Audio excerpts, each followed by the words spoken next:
Pag ganyan na siya, luto na! Yay! So, ayan guys, magluluto tayo ngayon ng paanang manok. At tignan nyo naman guys, ang lalaki.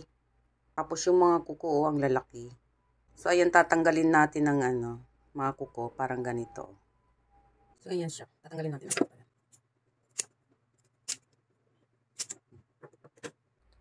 Ayan, lalagyan na natin siya ng asin. Paminta, 2 laurel. Nagdagdag tayo ng ginger para maalis yung lansa niya. So yan, tatanggalan natin yung unang salang natin.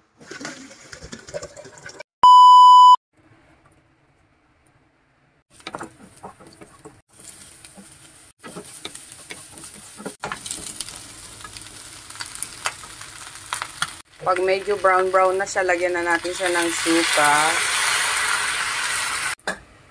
Pakulo na yung suka, lagyan natin ng konting oyster sauce, toyo, at tubig. I-simmer natin siya ng mga 40 minutes para manuot yung kanyang lasa. Sa ganitong kaldero para mas maganda yung pagpapakulo sa kanya.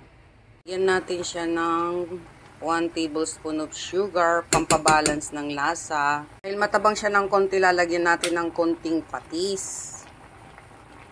I-simmer natin siya ng 20 to 30 minutes hanggang lumambot yung chicken feet.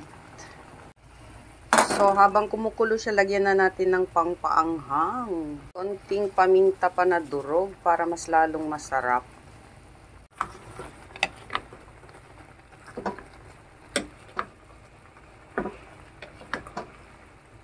Pag ganyan na siya, luto na! Yay!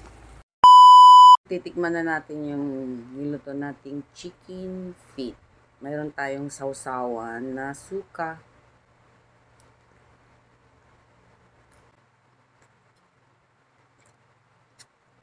Ang sarap.